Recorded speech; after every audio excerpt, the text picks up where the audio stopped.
The use of a global positioning system, or GPS, as a construction layout tool is growing. The GPS allows construction contractors to measure large distances faster and more accurately. Well, part of GPS is understanding coordinate systems and coordinate values, and understanding how to measure from points on the ground, measure things on the earth. And GPS is a tool that enables us to measure long distances over the ground. Construction craft laborers who learn how to use this system efficiently and accurately will help their employers to have more profitable jobs and make themselves more valuable as an employee. In order to use the equipment for GPS effectively, you need to be able to identify the system's components, understand what they do, and be able to set them up and use them correctly. A GPS uses data broadcast from satellites in space. As they circle the Earth, they communicate with each other and with control stations on the ground so that they always know their positions in relation to each other and to the Earth. They broadcast these positions with radio transmitters, whose signals are then picked up by GPS receivers here on Earth. With survey-grade equipment, the receivers are the base station and the rover. They both receive data from the satellites.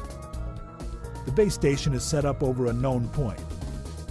It uses this known location to make corrections to the satellite's information, and then broadcasts these corrections to the rovers to use in their location calculations. It's important to remember this communication process when using the GPS.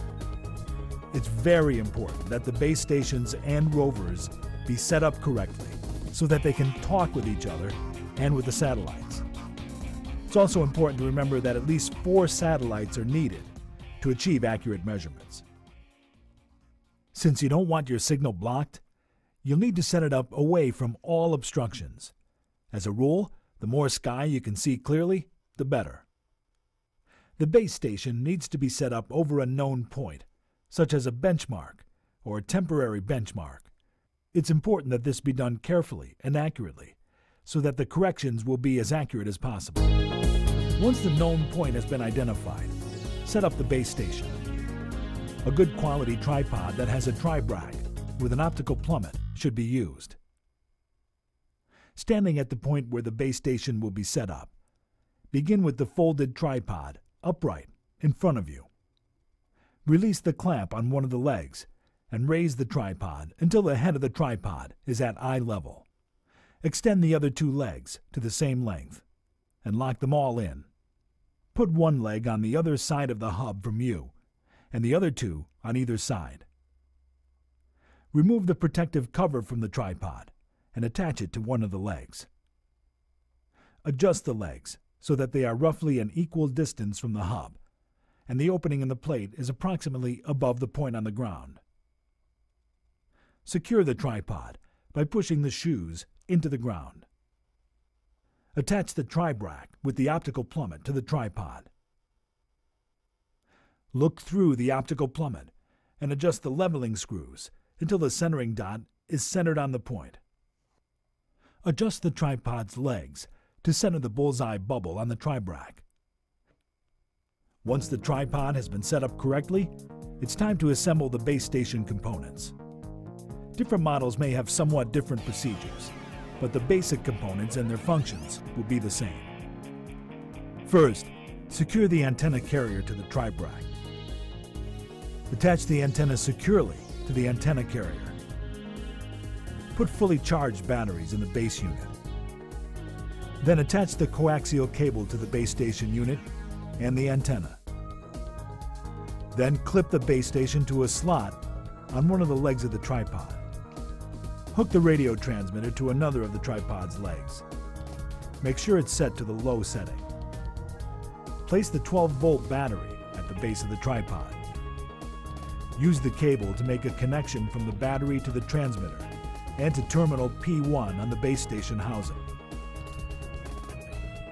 Attach the radio antenna bracket to the tripod, the antenna mast to the antenna bracket, and the antenna to the antenna mast. Attach the remaining cable from the antenna to the terminal on the back of the radio. Measure the antenna height and record the measurement in your field book. Turn the unit on. Check to see that it powers up so that it can broadcast its corrections. The final piece of equipment to assemble is the rover unit. First, screw the two pieces of the pole together. Then attach the grip with the bullseye bubble level. Take the data logger from the case. Ensure the batteries are charged and that it has a flash memory card installed if it's required. Secure the data logger to the data logger holder. Attach the communication modem to the data logger holder. Attach the modem battery to the underside of the data logger holder. Take the small rubber antenna from the case and attach it to the communication modem. Remove the GPS antenna from the case and install a fully charged battery in it. Thread it onto the top of the pole. Don't over-tighten it because that could damage the antenna. Adjust the GPS antenna so that its LEDs are directly over the data logger's top left corner. You can do this by loosening the hand lever and spinning the pole as needed. Now that the rover is assembled, turn it on by pushing and holding the on-off button for 3 seconds. The lights on the antenna will begin to blink, and the data logger screen will begin to populate. Be sure that the screen says Bluetooth connection OK. Now that you've correctly set up the components of the system and they are talking to each other, they're ready to use on whatever job you program into the computer. When a GPS is set up properly and used within its limitations, you can perform layout tasks in much shorter time than with conventional equipment, without a loss of accuracy.